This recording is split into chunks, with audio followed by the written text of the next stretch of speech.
Joyful warriors. Joyful warriors.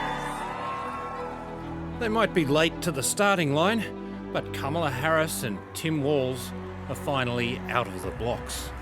I don't need you telling me about our health care. I don't need you telling us who we love. And I sure the hell don't need you telling us what books we're going to read.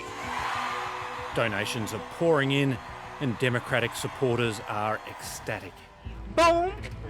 I said, boom. I said, winning. Big dad energy, okay? Finally, they've got something to cheer about. When we fight, we win! But beneath the hype, the Democratic Party is belatedly introducing a woman who's been vice president for 3.5 years. People had almost no idea who she was and what she stood for. God bless the United States. That's not simply the Democrats' fault. We don't follow vice presidents. We do not cover them. We don't listen to them. We never cut away the speeches from them.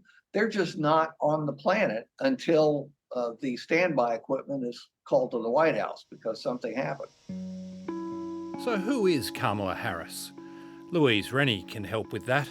She hired Harris in 2000 to head San Francisco's Family and Children's Services section of the city attorney's office. One day I called her to lunch and I told her that I was looking for somebody who was a tough prosecutor because at the time, dealing with these situations, you had to be tough.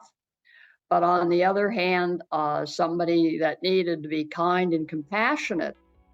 Among Harris's prosecutions, parents whose children weren't attending school. Well, you know what? She's right.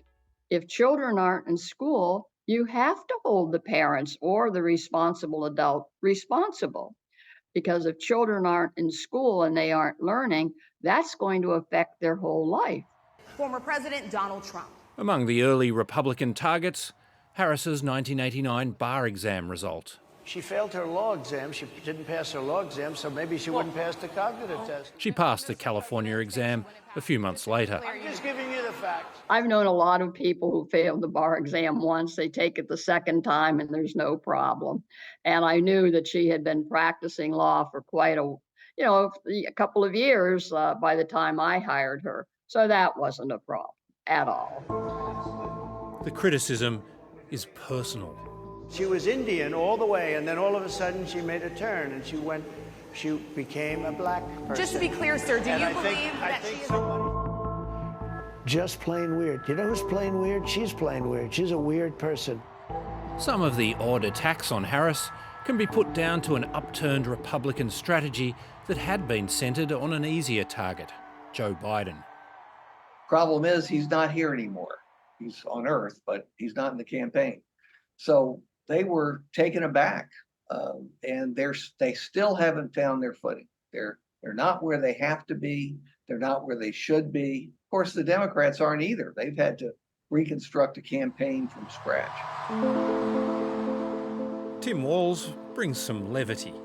Like all regular people I grew up with in the heartland, J.D. studied at Yale, had his career funded by Silicon Valley billionaires.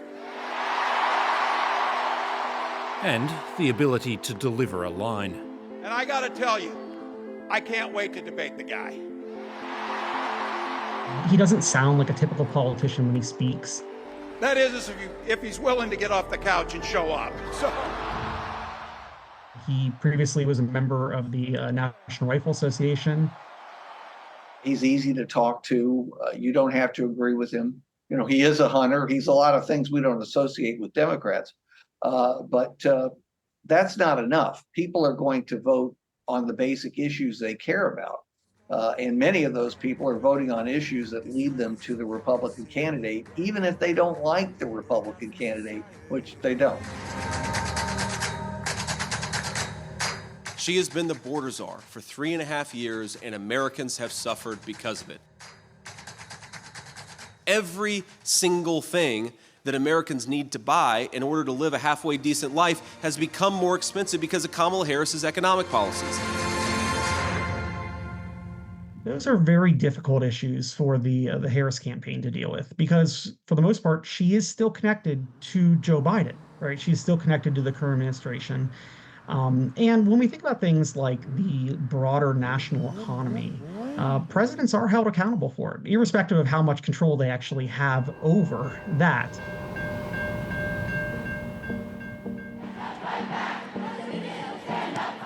Larry Sabato thinks the Republicans' weak spot is abortion rights and distaste at Donald Trump's stacking of the Supreme Court with conservatives. Then there's the man himself. And the second way that Democrats have to save the election is Donald Trump. They would be better off sending him to Bermuda for the general election and taking his iPhone away. Because the more you see of him, the more you hear of him, the more you read about him, the more you remember why you were deadly sick of him at the end of his first term.